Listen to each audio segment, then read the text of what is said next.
Hello दोस्तों, एक समय की बात है। धर्मराज युधिष्ठिर ने श्री कृष्ण से निवेदन किया कि हे जनार्दन, मार्गशीर्ष शुक्ल पक्ष की एकादशी को मोक्षदा एकादशी कहा जाता है।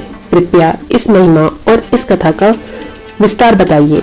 श्री कृष्ण मुस्कुराए और बोले, वियतम नामक एक विशाल और समृद्ध राज था। वहाँ राजा वल्लभ देव राज्य करते थे। वे धर्मात्मा, न्यायप्रिय और प्रजावत्सल थे। उनकी प्रजा सुखी थी और राज्य में किसी भी प्रकार का भय नहीं था।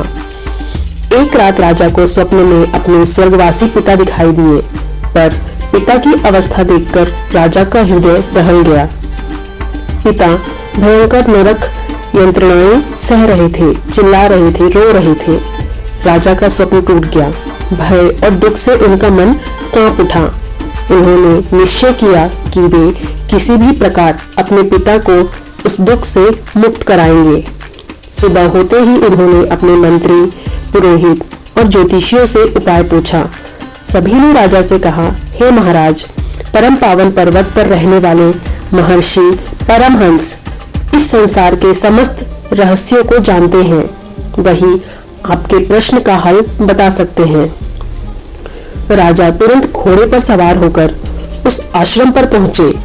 आश्रम में शांति, पवित्रता और दिव्य आभा छाई हुई थी। राजा के विनम्रता पूर्वक महर्षि को प्रणाम किया और पिता के स्वप्न की सारी बात सुना दी। महर्षि ने ध्यान लगाया। आकाश में दिव्य दृष्टि द्वारा राजा के पिता की स्थिति देखी। फिर बोले, हे राजन, आपके पिता ने पिछले जन्म में एक बहुत बड़ा पाप किया था। एक ब्राह्मण उनके पास वेद वाचन के लिए आया था, परंतु उन्होंने अपने अहंकार में आकर उसका अपमान किया। उसी पाप के कारण वह नरक में कष्ट भोग रहे हैं। राजा दुखी हो गए और हाथ जोड़कर उनसे उपाय पूछा। महर्षि ने कहा, मार्गशीर्ष शुक्ल एकादशी को मोक्षदा एकादशी कहते हैं। आप इस पवित्र व्रत को पूरे विधि विधान से करें। व्रत का सारा पुण्य अपने पिता को समर्पित कर दें। निश्चय ही उन्हें नरक से मुक्ति मिल जाएगी और मोक्ष प्राप्त होगा।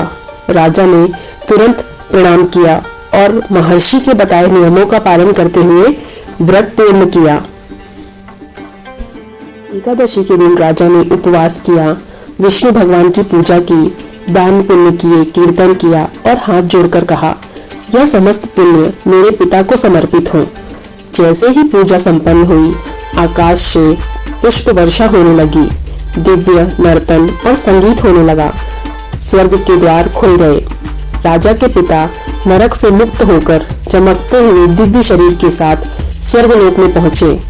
राजा की आंखों में खुशी के आंसू थे। उन्होंने भगवान विष्णु का धन्यवाद किया कि हे भगवान, आपने ही मेरे पिता को मोक्ष दिया है। मैं सदा आपका ऋणी रहूंगा। तो दोस्तों, इस एकादशी का व्रत करने से पितरों को मोक्ष प्राप्त होता है, बड़े से बड़े पापों का नाश होता है, जीवन में सुख समृद्धि आती है और अंत में आत्मा मोक्ष को प्राप्त करती है।